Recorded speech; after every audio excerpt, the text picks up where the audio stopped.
Guru Sri Juta Padakamalang. Hare Krishna. Welcome to our channel, Bhagavad-gita. Here it is, with Bhagavad-gita as it is, translation and commentary by His Divine Grace A.C. Bhaktivedanta Swami Prabhupada, and my name is Labanga Latika. We are in the 7th chapter, Knowledge of the Absolute. So, very rare thing, knowledge of the Absolute, but it's right here in the Bhagavad-gita. And Krishna is, going over a certain range. And today we are reading text 25. Nathang prakasha sarvasya yogamaya samavrittaha mudhoyang nabhidyanati lokomamajyamavyayam. I am never manifest to the foolish and unintelligent. For them I am covered by my internal potency, and therefore they do not know that I am unborn and infallible. Yes. So that is something quite common nowadays. People not believing in God. Atheism is where I'm from, Sweden, more or less the norm. Everything else is seen as a little bit eccentric.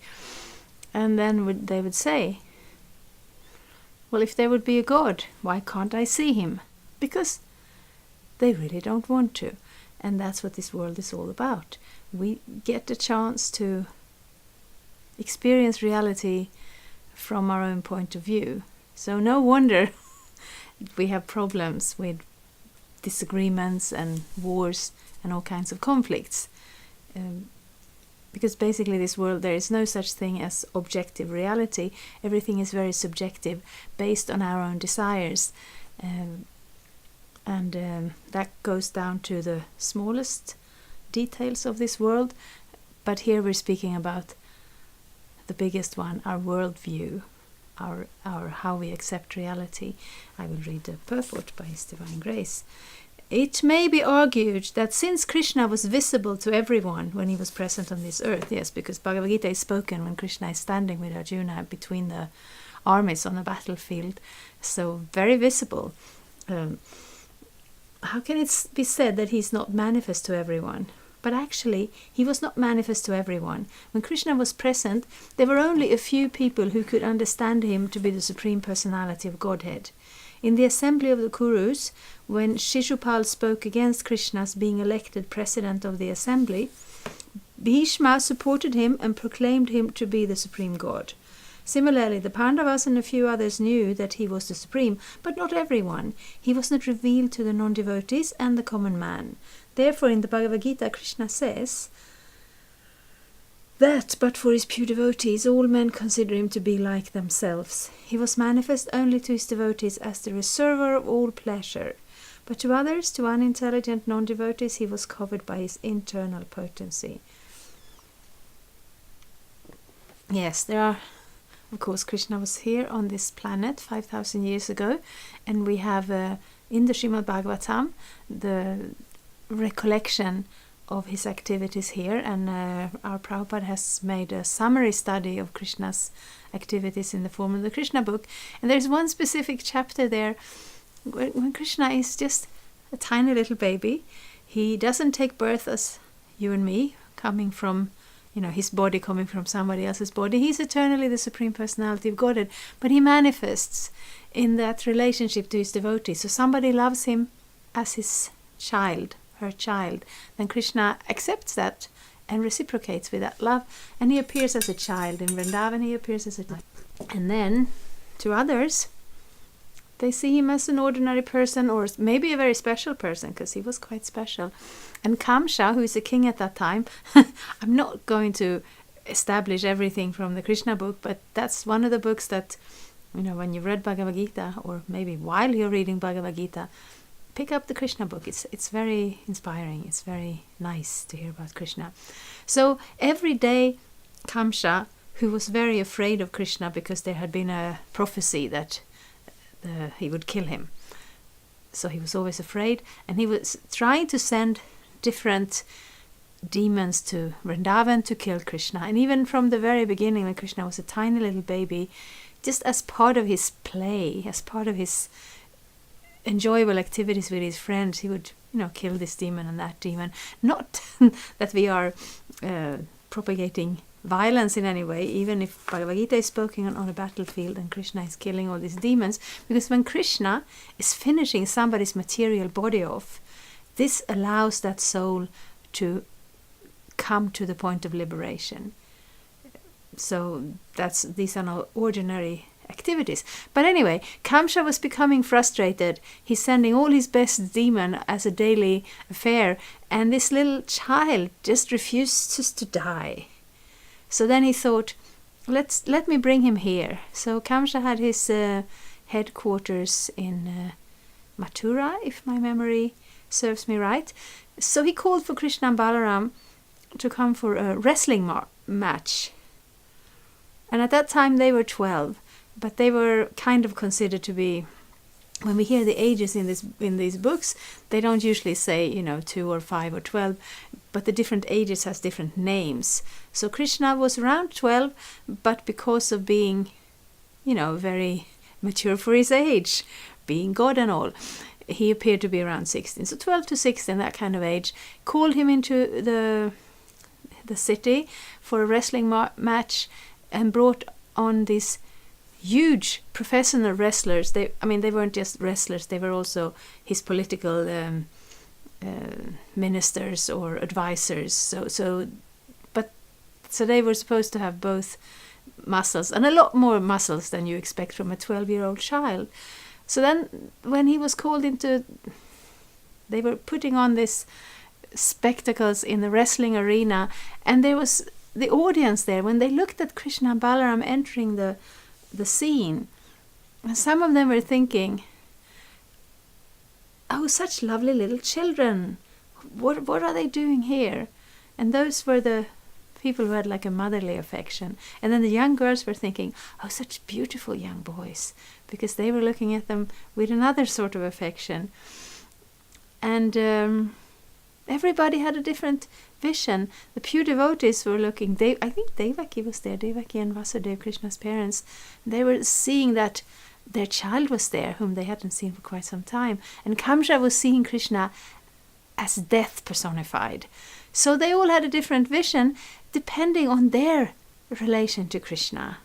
Krishna is all of that at the same time. And beyond that, he's the origin of everything. He's holding all the worlds together. He's always present in his own spiritual abode. But for us, he relates to us according to our desire, according to our consciousness, according to our relationship. And those who deny him, he reciprocates by not being visible. So even when he was there, present before them, they didn't see him for what he was. And what to speak of now, 5,000 years later. In the prayers of Kunti, in the Srimad Bhagavatam 1.8.19, it is said that the Lord is covered by the curtain of Yoga Maya, and thus ordinary people cannot understand him. This Yoga Maya curtain is also confirmed in the Ishopanishad Mantra 15, in which the devotee prays, Hiranmayena patrena satyasvapi tang mukham tattvang pushchan apavrenu Satya Dharmaya Drishtaye. O my Lord, you are the maintainer of the entire universe, and devotional service to you is the highest religious principle. Therefore I pray that you will also maintain me. Your transcendental form is covered by the Yoga Maya. The Brahma Jyotir is the covering of the internal potency. May you kindly remove this glowing effulgence that impedes my seeing your Satchitananda Vigraha, your eternal form of bliss and knowledge. So that's the prayer. The prayer is not let me merge into that light of oneness. The prayer is don't let that light of oneness cover my vision so that I can't see you, so that I cannot serve you. Yes, the Supreme Personality of God and his transcendental form of bliss and knowledge is covered by the internal potency of the Brahma Jyotir, and the less intelligent impersonalists cannot see the Supreme on this account.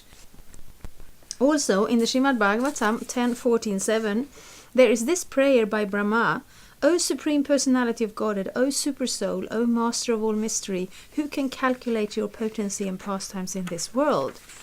You are always expanding your internal potency, and therefore no one can understand you.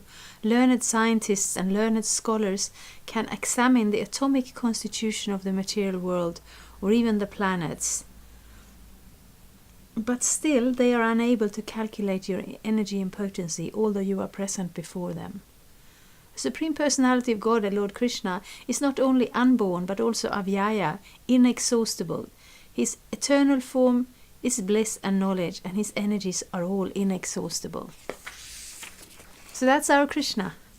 And, lucky for us, it is not that, he's eternally removed and impossible to reach. Or no, in one sense he is impossible to reach. It's not that we can make a project of, calculating the distance and finding a vehicle and transporting ourselves to that place. That's impossible. But Krishna has given us a way. He says here, he's not manifest to the foolish and unintelligent. So we can just avoid being foolish and unintelligent. And this is also not that Krishna is looking down on those who are born with less material intelligence, because it's not a question of the material intelligence. It's a spiritual intelligence we're talking about, which does not depend on, the intellectual faculties, because those are part of the body. Those are part of our karma. But the soul in the heart has the opportunity at every moment to turn to Krishna, has the opportunity at every moment to make that choice. We're speaking of free will. I was reading, somebody was drawing the conclusion that we can no longer speak of free will, because it's all human life is just a question of conditioned responses to stimuli. And we can be manipulated in different ways, and we will just react according to our programming. And in one sense, that is true. It's actually interesting, when we come to look at spiritual matters, at first, sometimes we're coming from the position of extreme cynicism and frustration, because we've gotten some kind of sense that this material existence is just an illusion that is ripping apart before our eyes, and nothing is solid and nothing is trustworthy, and then it's very easy to become very cynical and very arrogant in a sense. And then when we start to practice, when we start to take to Krishna consciousness, when we start to have just a little bit of realization in our heart, a little bit of connection to the Supreme Personality of Godhead, when we start to have a sense of that spiritual energy, then we don't have a need for this cynicism and frustration anymore, because we reach that reality that is eternal and blissful and fully satisfying to the heart. I'm not sure where I was going with that, because sometimes that's seen as an intelligent thing to kind of reject all the illusions and reject all the manipulation and just somehow become self-satisfied with the fact that everything is hopeless. So in a material sense, that is true. But the complete reality is not limited by the material level, by the material reality, because we are spirit soul and we are beyond that. So we're turning to Krishna, and we're taking all this knowledge from him. We're also taking all that direction from him that gives us a way to connect, a way to start our spiritual life. So we don't want to because foolish and unintelligence, the worst foolishness is that to think that we have nothing more to learn. When we come to a certain level, we have mastered a certain level of existence with our intelligence, and we're thinking that's it. We can see that when we look at children. They learn something a little bit, and they're immediately so much smarter than the other children that are smaller than them. But ultimately, this knowledge will grow in stages, and it's a little bit amusing to look at someone being very proud. We have a little bit of a story. I think it was a little bit of a drama of the frog who lived in a well, and he was very proud of his well because it was such a great well. And then a friend of him was traveling and came back and said, "Oh, I saw the ocean." I said, "What is the ocean?" It is a large body of water. Oh, is it as large as my well?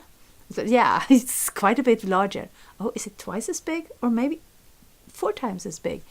No, with your perspective, your knowledge of your well, you will not understand the ocean. The ocean will not be limited by your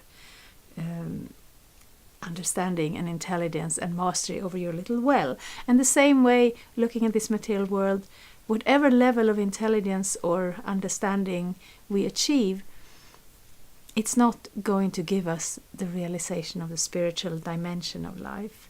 So we're turning to Krishna, we're turning to Bhagavad-gita, and we appreciate it very much. And yes, I hope I was able to share some of that, to connect you back to Krishna's words. I have put some links below, playlists for each chapter. If you're a latecomer, I have gone through all the chapters. Not the first chapter, I skipped over it a bit.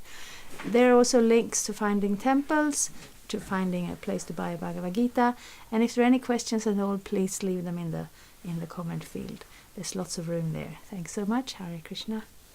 Thank you for watching. We aim for updates every Tuesday and Friday. Please come back. If you have any questions or comments, please leave them down there. We also have some links and information for you. And there is, of course, the subscribe button. Thank you. Hare Krishna. I'm a Hare Krishna, and I approve this message.